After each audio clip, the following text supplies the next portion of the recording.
Bienvenida, bienvenido a esta nueva exploración. Hoy ponemos la lupa sobre el tablero macroeconómico y de mercados. Última semana de octubre de 2025. Y ha sido una semana con bastante miga, la verdad. Tenemos un análisis muy completo que nos ha facilitado Sergio Nozal, de Shark Capital. Vamos a intentar, pues, sacar las claves. El foco principal, claro, ha estado en la Reserva Federal de Estados Unidos. Era inevitable.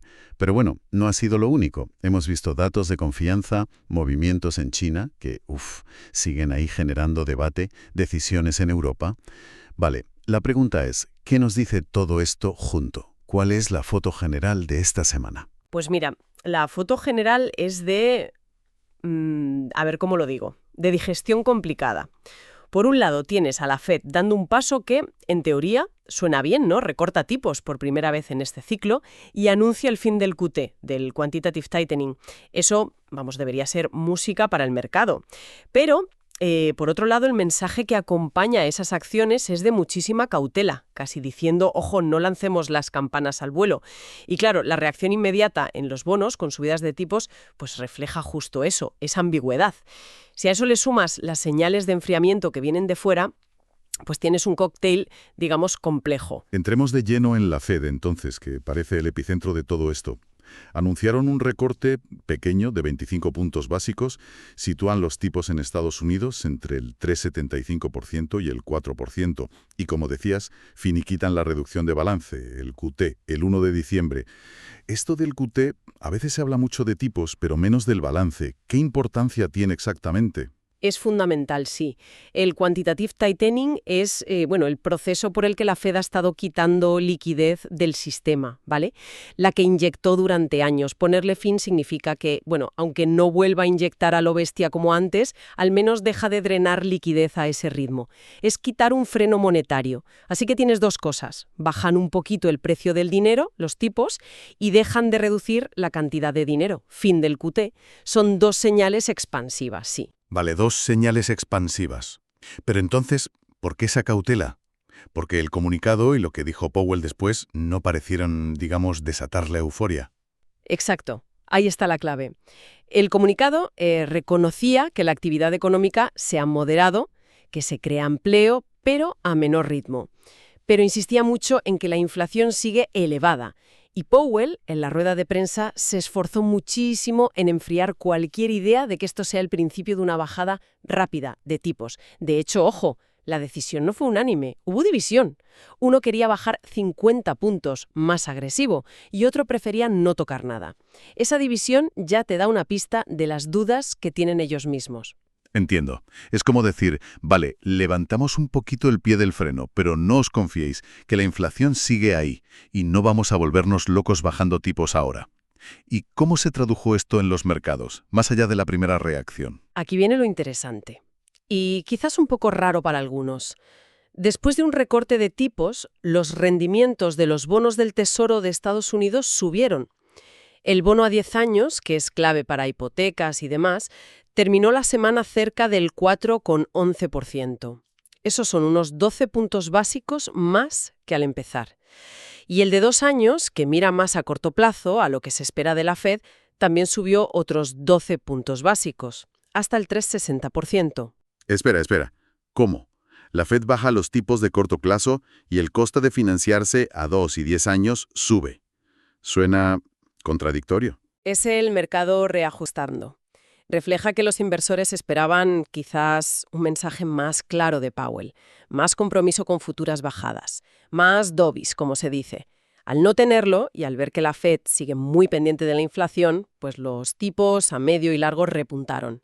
Es como si el mercado dijera, vale, has bajado 25 hoy, pero no nos creemos que vayas a bajar mucho más pronto si la inflación no cede de verdad. También vimos que la curva de tipos, la diferencia entre el 10 años y el 2 años, se aplanó un poquito, muy ligeramente, quedó en unos 51 puntos básicos. ¿Y qué nos dices de ese ligero aplanamiento? ¿Alguna señal ahí? Un aplanamiento leve como este sugiere que las dudas se centran más en el corto o medio plazo, o sea, cuándo y cuánto bajará la Fed en los próximos trimestres. No parece un cambio radical de la visión a largo plazo, pero sí incertidumbre sobre la trayectoria de los tipos. No es pánico, pero sí dudas. Vale, mensaje mixto de la Fed, reacción compleja en bonos. Y la bolsa de Estados Unidos, ¿cómo lo digirió? Pues la bolsa estadounidense en general cerró bien la semana. El S&P 500 subió un 0,7%, el Dow Jones un 0,8%. Y el Nasdaq, el tecnológico, fue el que más brilló, una subida del 2,2%. Un 2,2% el Nasdaq. Eso sí parece más optimista. ¿A qué se debió ese buen comportamiento, sobre todo en tecnología? Principalmente a los resultados empresariales. Tuvimos cifras de Amazon que gustaron mucho, y eso suele arrastrar a otras grandes tecnológicas. Estas megacaps, las gigantes, tienen balances muy sólidos, mucha caja, y parece que capean mejor el temporal económico y la subida de tipos que otras. Se las ve casi como un refugio dentro de la bolsa. Interesante eso de refugio tecnológico. Pero no todo fue positivo en la bolsa, ¿verdad? Hubo un segmento que lo pasó peor. Efectivamente, si miras más allá de los gigantes, la cosa cambia. El índice Russell 2000, el de las empresas pequeñas, las small caps, cayó un 1,4% en la semana. Y esta diferencia, esta divergencia, es importante. ¿Por qué? ¿Qué nos dice que las grandes suban y las pequeñas bajen? Las small caps suelen ser mucho más sensibles al ciclo económico de Estados Unidos, al doméstico, y a cómo está la financiación en general. Necesitan más crédito, dependen más de él, no tienen la diversificación global de las multinacionales. Entonces, un dólar más fuerte, como el que vimos esta semana, el índice de Ibera subió un 0,8%, pues les perjudica. Y sobre todo el repunte de los tipos de interés de los bonos que comentábamos antes, pues les pega mucho más en sus costes para financiarse.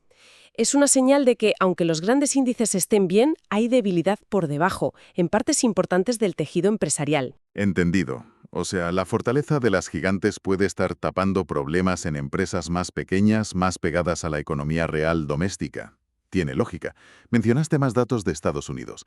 Confianza del consumidor. Sí, tuvimos el dato del Conference Board. Bajó un poquito, hasta 94,6. El titular en sí no es para echarse las manos a la cabeza, no es un desplome, pero como siempre hay que mirar el detalle. El componente de expectativas, lo que esperan los consumidores para el futuro, cayó más. Cayó hasta 71,5. ¿Y por qué es importante ese componente de expectativas? Porque históricamente, cuando ese índice baja de 80 de forma sostenida, suele ser una señal adelantada. Indica que los consumidores van a empezar a pensárselo 2 veces antes de gastar. Podrían volverse más cautos, ahorrar más, aplazar compras. Es una luz ámbar, digamos, sobre el consumo, que es el gran motor de la economía de Estados Unidos. Habrá que vigilarlo. Una luz ámbar para el consumo.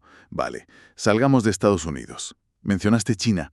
¿Qué pasó por allí? Pues tuvimos otro dato que la verdad preocupa un poco en el sector manufacturero. El PMI oficial, el índice de gestores de compras, volvió a caer por debajo de 50. Se quedó en 49,0. Uf, 49,0. ¿Qué significa exactamente? Cualquier lectura por debajo de 50 indica contracción, que la actividad va menos. Y lo preocupante no es solo el dato, es que ya van 7 meses seguidos que las fábricas chinas están en contracción. 7 meses. Esto confirma la debilidad de la segunda economía del mundo y, claro, genera dudas sobre la demanda global de bienes. Además, una China débil podría intentar exportar su exceso de capacidad a precios más bajos y eso intensificaría la competencia global. 7 meses de contracción en China. No es poco. ¿Y en Europa? ¿El Banco Central Europeo hizo algo? El BCE decidió mantener los tipos sin cambios. Su mensaje fue de relativa calma, si lo comparas con la Fed. Señalaron que la economía de la eurozona se muestra resistente, aunque ven la desaceleración, claro, y creen que la inflación va camino del objetivo del 2%. No parece que vean la misma urgencia que quizás empieza a sentir la Fed para empezar a recortar. Están más en modo esperar y ver.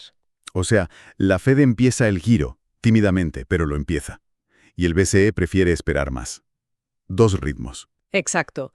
Refleja también que las situaciones de economía e inflación son algo distintas ahora mismo a cada lado del Atlántico. Y para completar la foto global, mencionaste antes el dólar más fuerte, y también el petróleo. Dólar subió un 0,8%. Eso, como decíamos, endurece las condiciones financieras globales, sobre todo para países con deuda en dólares, y el petróleo tuvo ligeras caídas. El Brent, la referencia europea, perdió un 0,8% semanal. Y el WTI, el de Estados Unidos, cerró cerca de $61 por barril. ¿Y esa caída del petróleo? Buena noticia para la inflación, al menos. Podría ser un ligero alivio por ese lado, sí, pero también se puede leer como otra señal de preocupación por la demanda global.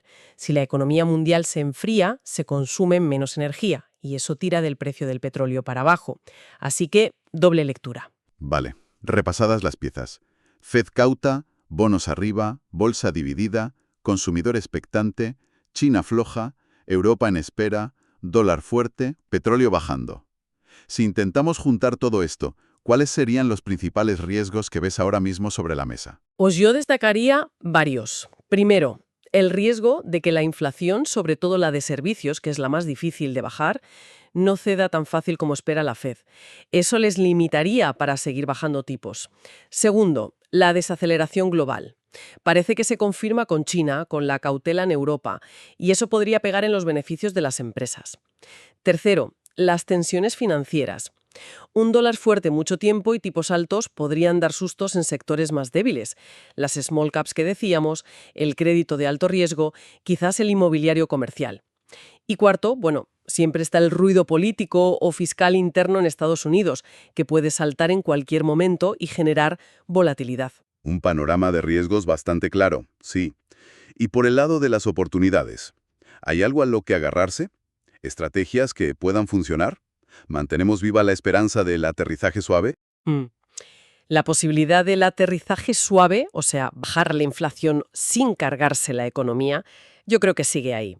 La economía de Estados Unidos se modera, pero no se hunde, y el empleo se enfría, pero de forma ordenada, no de golpe. En este contexto pueden surgir oportunidades tácticas.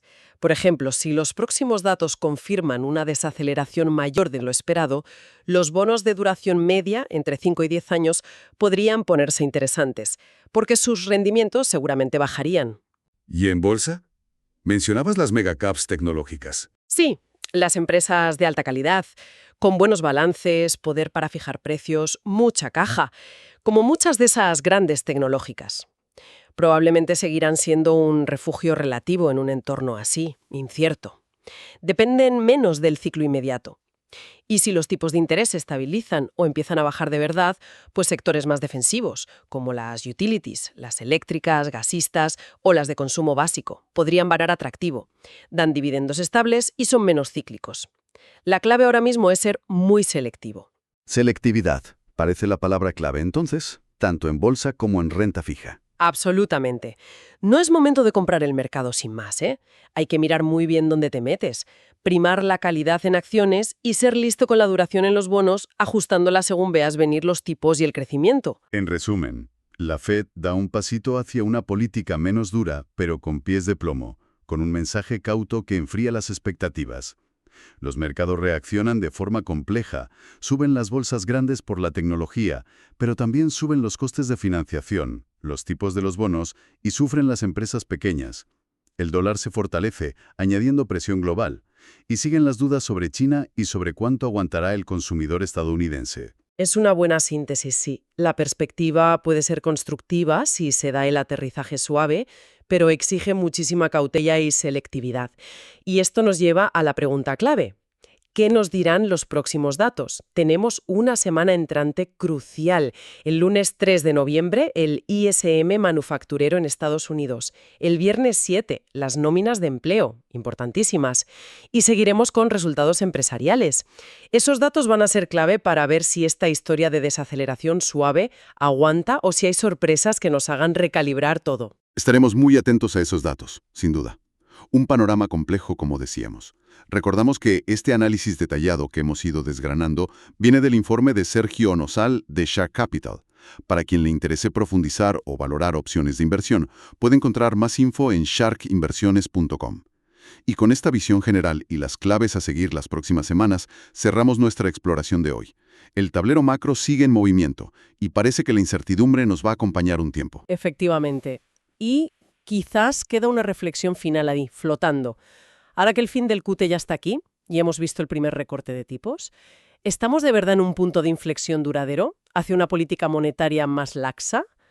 ¿O es solo una pausa táctica, un ajuste fino, antes de que una inflación más tozuda de lo esperado obligue a la Fed y quizás a otros a pensárselo mejor y volver a apretar en 2026? Es la gran pregunta para los próximos meses, creo yo. Una pregunta muy pertinente para dejarle en el aire así. Con esa reflexión nos despedimos por hoy. Hasta la próxima.